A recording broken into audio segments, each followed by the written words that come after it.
All right, so Alita 4K UHD Blu-ray disc, Dolby Vision, and how does it look on the OLED? Well, the best way to explain it, it has the depth of picture. It feels three-dimensional. Like, I know it's not 3D, this TV it's not 3D, but what the OLED does, it gives you that depth of picture. Everything has a sense of depth to it. Like everything feels three-dimensional.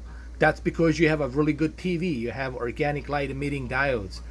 The black levels are going to be as picture black as they can be.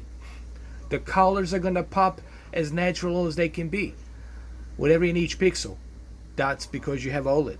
So on the OLED, Dolby Vision looks good, but it's not stunning. I would say Aquaman, it's still holding that crown. Aquaman, it's still the king of Dolby Vision. And the Dolby Vision on the Aquaman, in my opinion, is just, it's the best there is for right now. But this is a good Dolby Vision. It's not gonna like knock your socks off. It's not gonna make you go wow. I would recommend that you watch the 3D version of this film. That's what I would recommend, because this movie looks fantastic in 3D, as it should be, as should all of the James Cameron 3D movies. But Dolby Vision here, it's good, but it's not the greatest. Like I said, the Aquaman holds that title for me right now. Now, what type of settings am I using here? Here, let me show you. I'm still using the same Dolby Vision Home settings that I have used previously on my previous videos that I showed you. As you can see, I'm using the same that I always use, Cinema Dolby Vision Home mode. The only thing I changed was the sharpness. I left the sharpness at 24, but everything else, it's exactly the same. Dolby Vision Cinema Home mode, in my opinion, is the best mode for Dolby Vision. And I've been using it ever since.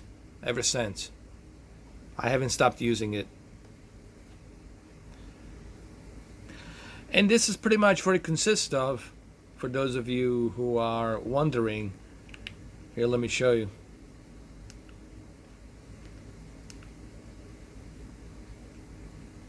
OLED light 50. OLED light 50, contrast 100, brightness 50, sharpness 25. Like I said, that's the only thing I changed, just the sharpness. Color 50. And that's pretty much it. Now, the noise reduction and the MPEG reduction, that's something I always leave on automatic, because it will not take any effect unless you're watching a cable networks. The True Motion, I use it on certain movies. If it's like an action movie, I use it, because True Motion on the LG OLED and Samsung QLED are really good. Like, you barely notice any judder, or I really don't notice any judder when you select True Motion on smooth. So this is my own personal preference. You guys can turn it off, but I use it on action movies and on sports. So that's pretty much what I'm using. Look, this movie does have a little bit of grain, okay? There is a little bit of grain in this movie.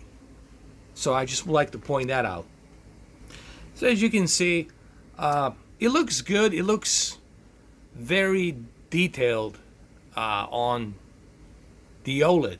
You see the colors pop. But there is a slight little bit of grain. Like, when I talk about the grain, I'm not talking about Die Hard grain. I'm not talking about the Predator grain. I'm talking about the just a slight little bit of grain there. But nothing that's going to bother you that much. Overall, look, the Dolby Vision is good. It looks good on the OLED, as it should be. But to me personally, this movie looks the best in 3D. Like, the best way to experience this movie, it's in 3D. IMAX. And Aquaman still holds the crown as the best Dolby Vision movie, in my opinion. Well, there you have it. I hope this helps.